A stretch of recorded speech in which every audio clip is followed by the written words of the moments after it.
Welcome po sa GOMS Inspirational YouTube channel.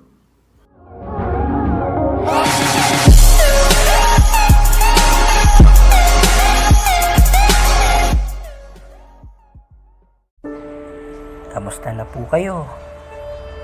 Ang nais ko pong ibahagi sa inyo na inspiration ay ang pag-asa, kalakasan, kaginhawaan, tibay ng loob, milagro na nagmumula sa salita ng Diyos. Kaya po ang tanong ko, nakabasa na po ba kayo ng talata o kwento sa Bible? Meron po ba kayong favorite verse o memory verse na pinangahawakan about sa promises ni God? Kung meron, napakaganda niyan at balik-balikan, mag-meditate at panghawakan. Kung wala naman po, at kung nais mo magkaroon ng memory verse na iyong panghahawakan sa gitna ng pagsubok sa buhay, ay basahin mo ang salita ng Diyos, ang Biblia. Ang makapangyarihang salita ng Diyos ay nagpapabago ng buhay, nagtuturo ng katuwiran, gumagabay sa katotohanan at nagpapaunawa ng tunay na landas ng buhay na ukol sa Diyos na may likha sa atin. Kaibigan, kapag binabasa mo ang salita ng Diyos, nabukas ang iyong puso at isipan, handang tanggapin ang katotohanan, ang pag-asa, pagpapala, milagro mula sa Diyos, buhay na walang hanggan, at ang pagpapakilala kung sino ang totoong Diyos na buhay na nagmamahal sa iyo, ay lubusan mo maunawaan. Hindi ito mahirap basahin, hindi rin ito magulo basahin. Basta bukas ang iyong puso at binabasa mo ito na handa kang makaalam ng katotohanan, Espiritu ng Diyos ay mangungusap sa iyo. Ang salita ng Diyos ay ang love letter ng Diyos para sa iyo. Kaya basahin mo, kaibigan, ang salita ng Diyos, ang Bible, kung saan nakasulat ang mga magagandang pangako ng Diyos para sa iyo, sa iyong hinaharap, sa iyong buhay, sa iyong pamilya, para sa iyong pangarap. Kaya naman magandang basahin mo ito, pag-aralan, matutunan, mapakinggan, matuklasan ang mahalagang turo nito sa iyong buhay.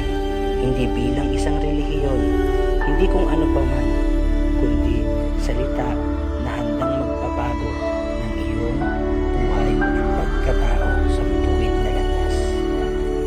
Ang salita ng Diyos na nasulat sa Biblia, ano ba ang maitutulong nito sa iyo?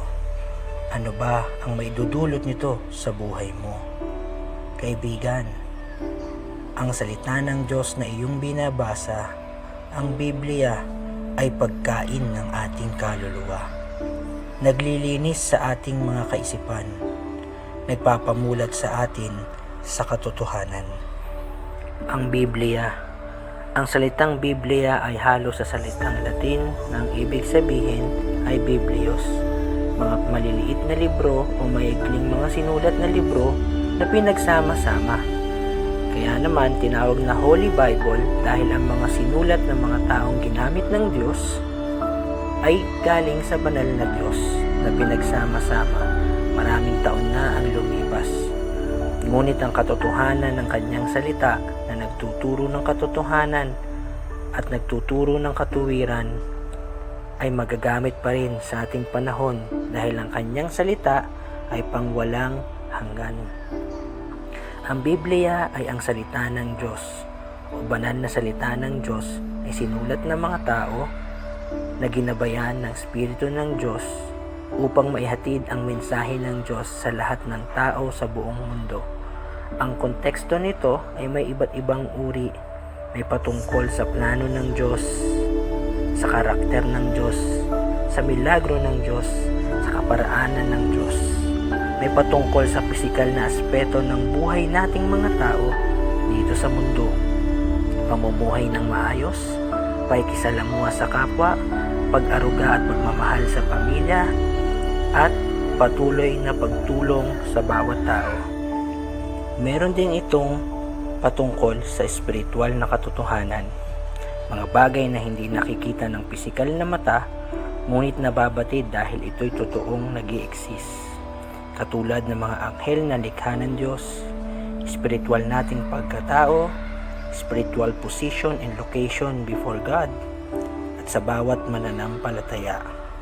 Kinakailangan matutunan natin ang nilalaman ng salita ng Diyos dahil dito natin malalaman kung bakit tayo nag-i-exist, ano ang purpose ng buhay ng bawat isa, ano ang mission natin na dapat ma-accomplish, at ano ba ang value ng ating buhay sa pagkalikha niya sa atin. Ito ang tanging sagot. Dito matatagpuan ang tanong na matagal nang hinahanap ng bawat tao. Ang dalangin ko sa iyo, kaibigan, basahin mo ang salita ng Diyos. Ibahagi kasama ng iyong pamilya, kasama ng iyong katrabaho, kasama ng iyong mga kaklase. Basahin po natin ang salita ng Diyos. Dalangin ko po sa inyong pagbabasa ay masumpungan niyo po ang karunungan, kaliwanagan at matanggap niyo ang pagkilos ng ating banal na Diyos. Be strong in faith, be healthy in the spirit, and believe the truth of the Word of God.